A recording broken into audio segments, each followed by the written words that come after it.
जय श्री कृष्ण। नमस्कार दोस्तों, स्वागत है आपका फिर से हमारे YouTube चैनल में। श्री कृष्ण कहते कि आपको अपनी जिंदगी में जब कभी भी बहुत बड़ी समस्याएं आ जाएं, तब भगवत गीता के यह 21 उपदेश आपको बहुत कम आएंगे। भगवान कृष्ण ने गीता में कहा है कि सिर्फ दिखावे के लिए अच्छा मत बनो।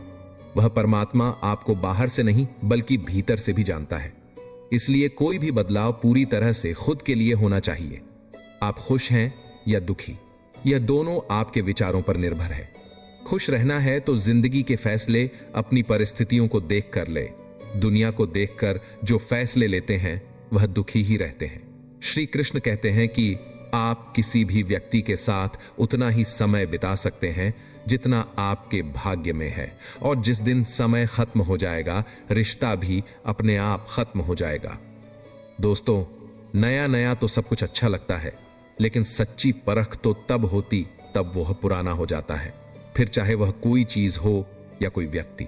जो व्यक्ति अपनी परेशानियां, अपनी भावनाओं और अपने दर्द को अंदर ही दबाकर रखता है, वह इंसान छोटी छोटी बातों पर बहुत जल्दी गुस्सा हो जाता है।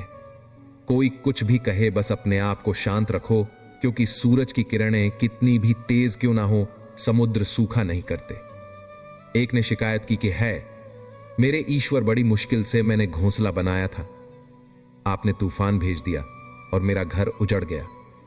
ऊपर से आवाज आई, तेरे घोंसले में सांप आया था, तुझे खाने के लिए इसलिए तूफान भेजा था ताकि तुम जाग जाओ और उठ सको और तुम्हारी जान सुरक्षित रहे। हमारी जिंदगी में कितनी मुसीबतें आती हैं, हमें पता भी नहीं होता कि हमारा परमात्मा हमें किस तरह परेशानी से बचाता है। अगर तुम्हें लगता है कि परमात्मा तुम्हें कष्ट के पास ले आए हैं, तो भरोसा रखिए, वह तुम्हें कष्ट के पार भी ले जाएंगे। जिंदगी के हर एक समय में खुश रहो, क्योंकि यह जिंदगी है, कोई मूवी नहीं जो बार बार आएगी। जब कोई इंसान आपसे जलता है तब उसको कुछ मत कहना, क्योंकि जलने वाली चीज एक समय पे राख ही बन जाती है, फिर चाहे वो इंसान हो या फिर कोयला। आप घर पर रहने वाली माँ, बहन, पत्नी की इज्जत करना सीखो, क्योंकि वह इतना दुख बर्दाश्त करती है जितना हम सोच भी नहीं सकते। जैसे तारीख जाने पर न्यूज़पेपर कूड़ा बन जाता है, ऐसे ही जब इंसान की जरूरत खत्म हो जाती है तब हम उसके कुछ काम नहीं आते। मन की पीड़ा का कोई अंत नहीं, इसलिए दूसरों को कोर्टने से कोई लाभ नहीं है। इसका सबसे सरल उपाय है कि अपने मन को ईश्वर को समर्पित कर दो। ईश्वर के साथ जुड़ते ही जीवन में खुशियों का, सुकून का, संयम का, सहन शक्ति का, प्रेम का, नई ऊर्जा का, जीवन के सही राह का, संतुष्टि का आरंभ जरूर हो जाता है। और हमारा मन पीड़ा से कैसे मुक्त होता है पता भी नहीं चलता। अगर प्रभु तुमसे ज्यादा इंतजार करवा रहे हैं तो तैयार रहना, वह उससे कहीं ज्यादा देने वाले हैं जितना तुमने मांगा है। जिस तरह लोग मुर्दे इंसान को कंधा देना पुण्य समझते हैं, काश इस तरह जिंदा इंसान को सहारा देना पुण्य समझने लगते तो जिंदगी आसान हो जाती। मत सोच इतना कि जिंदगी के बारे में जिसने जी दी है उसने भी तो कुछ सोचा होगा ना। आपका बीता हुआ कल भले ही कष्टों से भरा हुआ हो, पर आने वाला कल आपके हाथों में है। मन अंधा होता है, इसके पास अपना कोई ज्ञान नहीं होता। अपनी जिंदगी में किसी की सलाह भी सोच समझ कर लेनी चाहिए, क्योंकि दुर्योधन शकुनी के पास सलाह लेता था और अर्जुन श्री कृष्ण की ओर। आप समझ गए होंगे मैं क्या कहना चाहता हूं। मन कुछ नहीं जानता और ना ही सही मार्गदर्शन करता है, इसलिए आप अंधे मन की बातें मानकर जरूरी कामों को टालना बंद कीजिए। आप हमेशा अपनी बुद्धि से काम लीजिए, मन से नहीं, क्योंकि अंधा मन हमेशा आपको जरूरी कामों को करने से रोक देता है।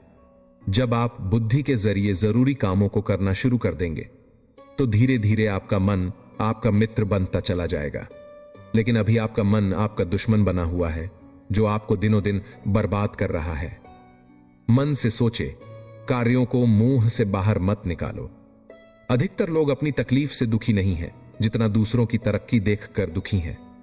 जो लोग आपको नजदीक से नहीं जानते उनकी बातों को दिल पर मत लगाओ। आगे बढ़ो और कुछ करके दिखाओ। जिंदगी में अच्छे लोगों की तलाश मत करो, बल्कि खुद अच्छे बन जाओ। आपसे मिलकर शायद किसी की तलाश पूरी हो जाए, लेकिन हमेशा आगे बढ़ते रहो। गुरु ने अपने शिष्यों से पूछा, क्या आप जानते हैं हमारे अंदर एक बड़ा युद्ध निरंतर चलता रहता है?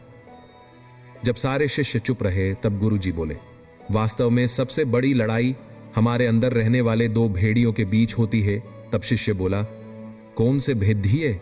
गुरुजी बोले, एक काला भेड़िया जो क्रोध, ईर्ष्या, अहंकार, दुख, गिलानी, लालच, चोरी, झूठ की भाषा बोलता है। दूसरा सफेद भेड़िया जो आनंद, प्रेम, दया, विचार और सद्भावना की भाषा बोलता है।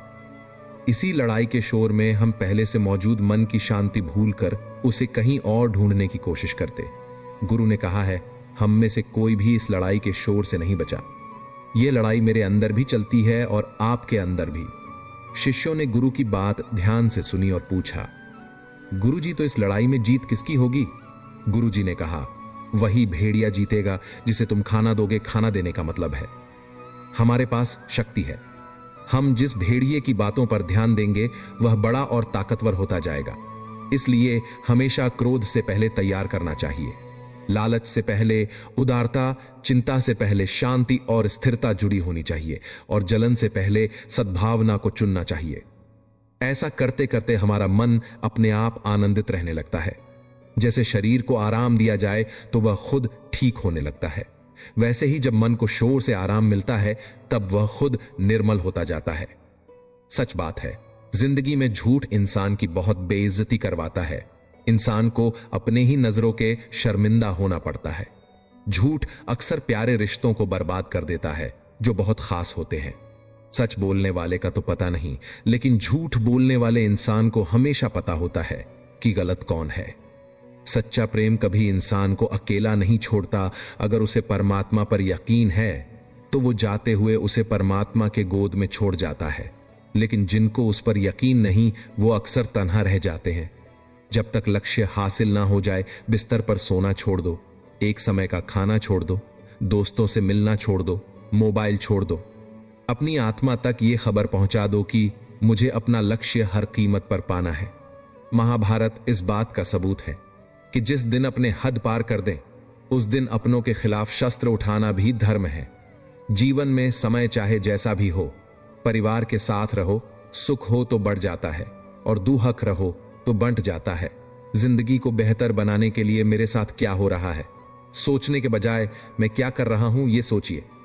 सुख में 100 मिले, दुख में मिले ना एक, साथ कष्ट में जो रहे वही मित्र है नेक। कदर न करने पर ऊपर वाला छीन ही लेता है, शख्स भी और वक्त भी। सदैव अकेले खड़े रहने का साहस कीजिए। दुनिया ज्ञान देती है, साथ नहीं। जीवन में समय चाहे जैसा भी हो, परिवार के साथ रहो, सुख हो तो बढ़ जाता है और दुहक रहो तो बंट जाता है। जिंदगी को बेहतर बनाने के लिए मेरे साथ क्या हो रहा है सोचने के बजाय मैं क्या कर रहा हूं ये सोचिए। सुख में 100 मिले, दुख में मिले न एक, साथ कष्ट में जो रहे वही मित्र है नेक।